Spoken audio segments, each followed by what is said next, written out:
রাজ্যসভা নির্বাচনের আগে প্রার্থী তালিকায় চমক দিল তৃণমূল। তালিকায় রয়েছেন রাজ্য পুলিশের প্রাক্তন ডিজি রাজীব কুমার। এছাড়াও অভিনেত্রী কোয়েল মল্লিক, মন্ত্রী বাবুল সুপ্রিয় এবং আইনজীবী মেনকা গুরুস্বামীকে প্রার্থী করেছে তৃণমূল। ইতিমধ্যে এক্স পোস্টে মুখ্যমন্ত্রী মমতা বন্দ্যোপাধ্যায়ের প্রতি কৃতজ্ঞতা প্রকাশ করেছেন মেনকা গুরুস্বামী। বাবুল সুপ্রিয় বলেন, গত কয়েক বছরে যে ভালোবাসা পেয়েছি তার জন্য মুখ্যমন্ত্রী মমতা বন্দ্যোপাধ্যায়, অভিষেক বন্দ্যোপাধ্যায় ও দলের কাছে আমি কৃতজ্ঞ। খুবই আনন্দিত এবং তার চেয়ে বেশি আপ্লুত, ভেরি গ্রেটফুল। হ্যাঁ, ঠিকই চেনা যায়, বাট দিদি যা বলেছেন এক্স্যাক্টলি সেটাই বলছি। উনি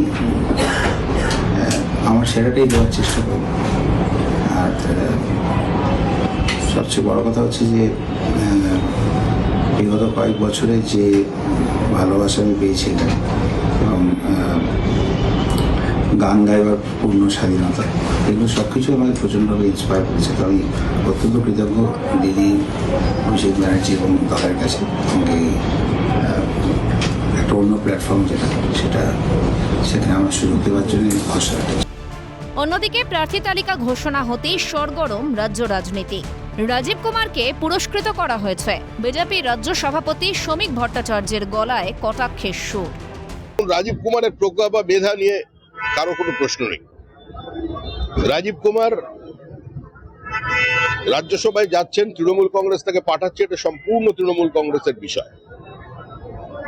কিন্তু রাজীব কুমারের মতো একজন মেধা সম্পন্ন ব্যক্তি, আইনজ্ঞ, আপরাইট পুলিশ অফিসার, যখন তিনি সব জেনেও দায়িত্ব নিয়ে মুখ্যমন্ত্রীর প্রতি আনুগত্য জানাতে ইডির কাছ থেকে ফাইল ছিনতাই অংশগ্রহণ করেছিলেন, তো তার পুরস্কার তো পাবেনই, তিনি সেটা পেয়েছেন। রাজীব কুমার বাংলার কেউ না, তিনি কিভাবে বাংলার হয়ে কথা বলবেন? কার্যত প্রশ্ন তুলে বিঁধতে ছাড়েননি কেন্দ্রীয় শিক্ষা প্রতিমন্ত্রী সুকান্ত মজুমদারও। প্রথম কথা হচ্ছে, সমস্ত কিছু তদন্ত চলছে। রাজীব কুমার বাংলার কেউ না, তিনি বাংলায় চাকরি করতে এসেছিলেন। তিনি বাংলায় পড়াশুনো করেননি, বাংলায় থাকেননি, কিচ্ছু করেন। বাকি দুজনের যে নাম বলছে, যিনি চাকরি ছেড়ে, আমাদের অভিজিৎ গঙ্গোপাধ্যায়, সে তো বাঙালি, সে বাংলায় থেকেছে, বাংলায় বর্ন অ্যান্ড বট আপ, তো স্বাভাবিকভাবে তিনি বাংলার রাজনীতিতে আসতেই পারেন।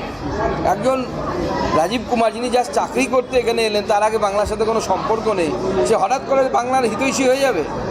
রাজ্যসভার সাংসদদের কাজ কি? বাংলার কথা বলা, বাংলার হয়ে গলা বাড়ানো, যে কোনো সাংসদেরই কাজ। তো তিনি কীভাবে করবেন আমার তো মাথায় ঢুকছে না। রাজীব কুমারকে প্রার্থী করা নিয়ে তোপ দাগতে ছাড়েনি বিরোধীরা।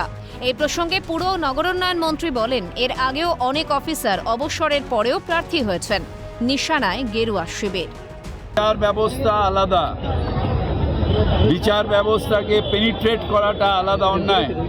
আর অনেক অফিসার এর আগে বিজেপিতে রিটায়ারমেন্টের পরে অনেক অফিসার বিজেপিরও প্রার্থী হয়েছে, বিজেপির মন্ত্রীও এখনো আছে। তৃণমূলের রাজ্য সাধারণ সম্পাদক কুণাল ঘোষের দাবি, যোগ্যদেরই প্রার্থী করার সিদ্ধান্ত নিয়েছে দল। সবটা বিতর্ক দিয়ে মাপা যায় না। তার আইপিএস হিসেবে দক্ষতাটাকেও তো আপনাকে, তার অভিজ্ঞতাটাকেও তো দল কিভাবে কাজে লাগাচ্ছে, তার কি অবদান রয়েছে, সেগুলো তো দেখতে হবে। সেই সব জায়গায় এখানে সবসময় আমার দলের অবস্থান, এবং দল যখন সিদ্ধান্ত নিয়েছে তখন যোগ্যতমকে প্রার্থী করার সিদ্ধান্তই দল নিয়েছে। সব মিলিয়ে এখন চর্চার কেন্দ্রবিন্দুতে রাজ্যের প্রাক্তন ডিজিপি রাজীব কুমারের রাজ্যসভায় মনোনয়ন। ক্যালকাটা নিউজ।